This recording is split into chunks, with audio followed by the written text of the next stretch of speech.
And, you know, there's a lot of time you say, well, they tried their best and it just wasn't good enough. I don't even know if I could say that about this team today. New roster, obviously some shifts occurred after Phase 1. Well, they come in here and it's just a complete outclassing. And I don't know what the answer is, but I agree with you. I think we need to see something unique. We need to see something different. Playing Standard against a team that is 4 tiers above you is just not the play. It just isn't. I think everyone knows in Feliz as well. It's just that they can't really expose anything else that they want to. Like they also do scrim a lot. They do scrim a lot. It's just the experience gap that is getting bigger and bigger even more.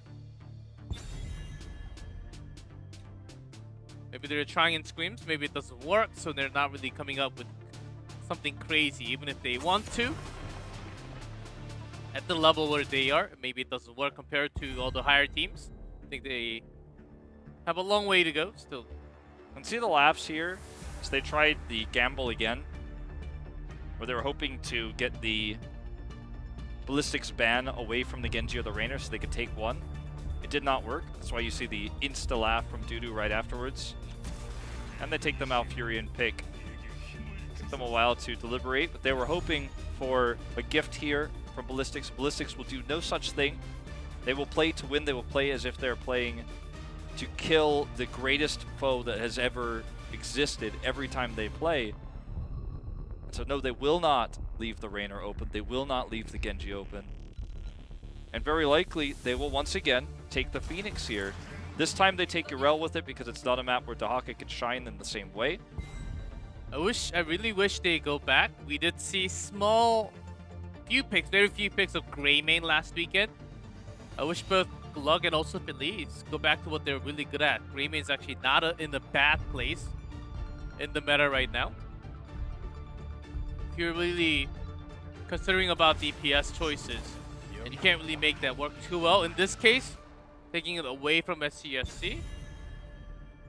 Pretty good choice on there, but I think their real power really stays with that Greymane hero.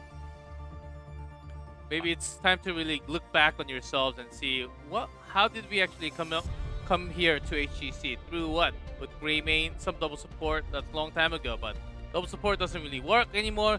Greymane, that could actually be a thing. I mean, I completely agree with you. You have to know what your strengths and weaknesses are as a squad. The moment you lose sight of that and you try to think that you are something that you're not, then, you know, that's when your weaknesses show brighter than ever. That's when your enemy team is going to dominate you even harder. It's when you're trying to play something that doesn't play to your strengths. I mean, Dudu is a legendary player. He has been a great DPS for, this is now his third year, of Professional Heroes of the Storm. They've grabbed the Dahaka early. They expected a global to come out for SDE. Though it's going to be the Falstad here with the Rhaegar. Bit of a surprising support pick here. And instead they were taking down the tank picks. As for Feliz, I think they're just going to go grab Diablo instead of Johanna this time. Okay, with Void combo. Zeratul, of course. But they're going way back here. But I like this. This is a departure from the norm. This is a departure from just trying to play the meta heroes that they're not well versed on. OJ has played 2 games of Diablo. This will be his 3rd career-wise in this phase. In terms of the entire year, it'll be his 4th. Played his only consistent hero actually in phase 1 was the Diablo. So let's see how it pays off. They picked a combination comp. There's a lot of CC here. You can either Void into APOC or you can Void into Arrow into APOC. There's a lot of different ways to make stun combos work with this composition. Also Twilight if you want to go full wombo combo. I think yeah. Either if you go full wombo combo or just not go a wombo combo at all. Just pick Lightning and just the damage from due to 0-2, I think that's also okay. With the cleave, I think it is going to be the BP0. What's happening? I thought I was lagging for a second. Nah, SDE is just having a good time. 10초 남았다. I couldn't tell you how that's done, but 4, 3, 2, that's some sort of special talent he's got there. 전투를 시작하자. All right, G-Clef. I think Let's see how this this is the level moment. one plays Let's out. see. And Ballistics, they just grab comfort picks with the Rel. They have a lot of peel. Even more escapes with Hooligan being down. Not in stayed here instead of going to the top lane, but he is going to go up now. Window is missed for an early pick. So just going to start working on the top wave. We will see a Phoenix rotation up. Hidden from Feliz. Let's see if the stun connects. It does. Triple rotation up here. Burrow avoids some of the damage. He's going to look for a second Burrow away. The survive, though. He survives. Right after all the CCs were out. There was an early burrow, so he had to just escape. Notice the bot lane, though. Still being dominated by Ballistics for the moment. Having a wave ahead. That's, you can see it on your experience bar at the top. Ballistics, despite missing that kill, able to do a lot with this. Falstad staying towards the top lane. They are going to trade the camps out at even timing. They get that rotation. Work for Feliz because, but Yaga's not going to have that global for somewhat amount of time, which doesn't really matter too much because we have the shrine up now on top. Okay, shrines are active. The matchup between Dahaka and Yrel going to be Yrel favored here. Even if the tongue grab hits, you're going to have a rough time as the Dahaka. So top controlled by Jungha. Bottom will require a big rotation. They're going to stick to the meta move right now that with Dignitas kind of, I think, showed us first internationally, is just try to gank the Dahaka over and over and over again. It doesn't have good escapes, but Hanatan's playing well. What have we here, though? This is a risky situation. Are they going to fail to complete the camp? You know, they nearly did, forcing a bigger rotation. And Ballistics stays up top. They're going to get this healing well. This lane is already a lost lane for Hanatan, but now it's going to be lost even harder. This is where you start chat. Says, guys, like, are we doing camp? Can we defend our fort, please? I think that time is coming. Yep. Just seeing the hammer come out here for Jungha to push them away, so they have more room to break down this fort.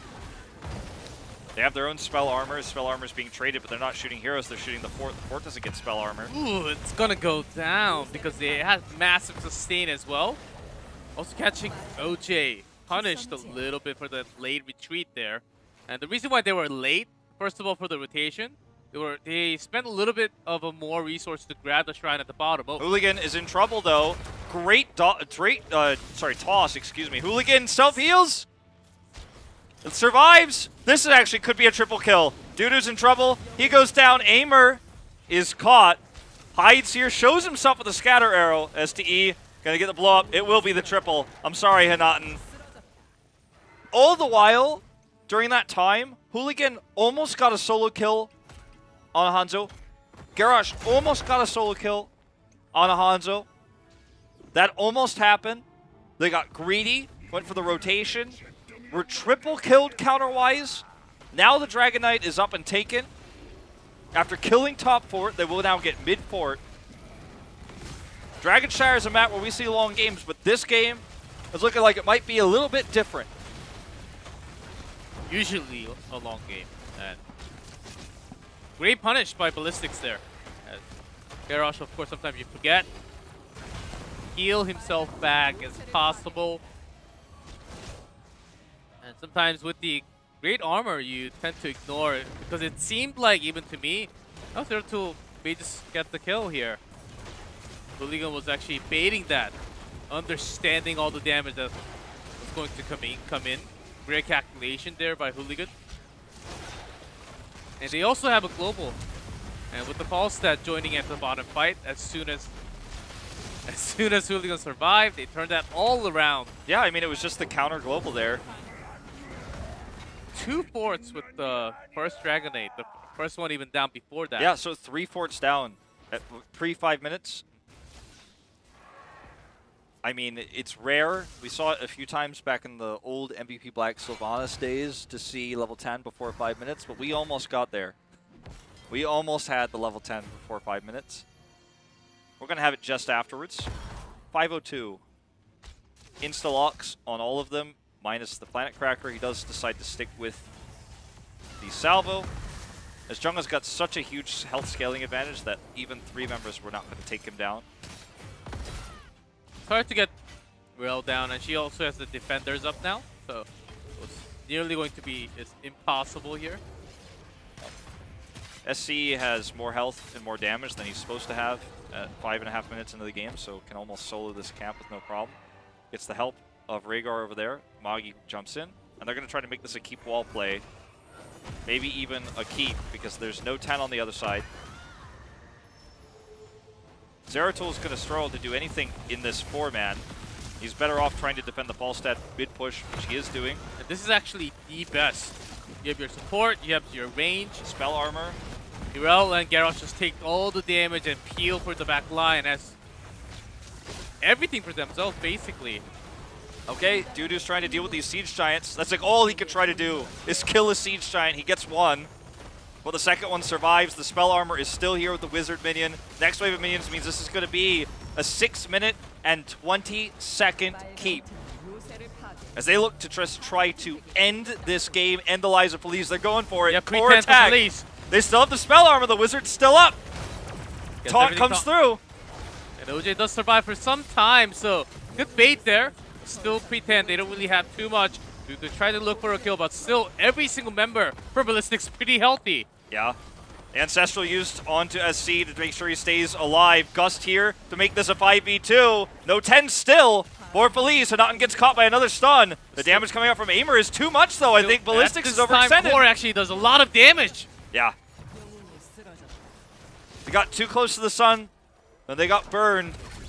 Stun here will be the death of Jungha, as Dudu's able to follow his way in. Magi got that extra Wolf Run speed. Looks like he will just barely be able to get out. And they're going all in. APOC, VP, Twilight Dream. They got to keep down Ballistic, and they are going to massively control the macro against Feliz. Do everything they can to keep the lead that they have. But Feliz, all they need is one team fight, and they need to force a team fight in some way. Will be a Dragon Knight, actually, from this.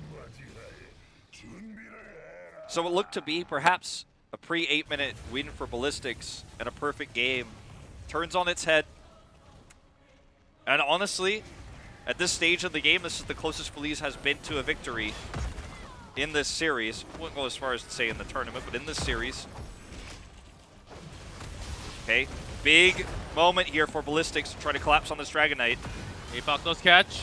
Huge gust from STE, and the damage is real. The silence, just for desperation here. The Dragon Knight means that Hanzo is not doing anything. They're losing so much damage from him being in the Dragon Knight. Ballistics knows it. That was such a great gust from STE. It was going to be worse, but Leo actually had a pretty good Twilight Dream to silence all of the members of Ballistics, so they survived for longer of a time. What could have been a disaster for them, which they started with their APOC BP combo. If you don't have the arrow and the damage from Hanzo, but you really rely on the damage of Diablo. They were on the wall, so Diablo couldn't really do too much damage.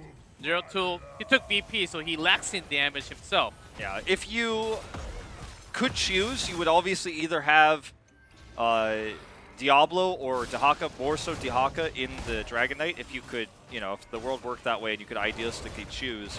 Doesn't work that way, though. They did not. They had Hanzo in the Dragon Knight, missed the damage, missed the follow-up stun from the arrow. Arrow is available now. May have to use it as a desperation measure. Desperate times call for desperate measures, as the bottom push is continuing to head towards core. Ballistics will steal this camp. Finally, that bottom camp is cleared. They may just try to push another keep. By now, Feliz, they can't even They can barely come out of their keep wall. The bottom is always going to be pushing. All the camps are already controlled. Hard to have the VP. Only on Phoenix though. Yep. Root does not connect. No APOC follow-up on the VP. Big damage coming into Yrel, so she heals a lot. Big salvo combo here with the Gust. Ice Block delays. Sorry, the Burrow delays all of that damage. She absorbed half of her HP with that defender. Feliz could not. They were trying to get the kill off of her. That the damage was actually absorbed so much. I thought Jungha was about to go down there. 곧 신단이 깨어날 것이다. 영웅. They just turned on the heal. They spent too much of their resources on the Yrel there in that moment. It's a tough call to make. You know, Yrel is so powerful in this meta, and it's so difficult to try to figure out how to deal with her. It's kind of one of those things that feels somewhat counterintuitive, where you're like, oh, she's a low focuser, and then we can win the fight, and then she just turns that against you. Once you've already cast your cooldown, she can absorb them. 용기사가 기다린다. You can't take those back. You can't take the arrow back. 풀어주고 적대를 It's really hard to actually just leave her in the back line and just ignore her and do the damage to the rest of the heroes. Because she will displace you, she will do damage, will kill you actually. Yeah, I mean, hold that thought. We're Again, gonna, focusing on the Jungha. yeah, OJ is taking a ton of damage here as well. He's going to be the first to die in this fight. There's just no way out.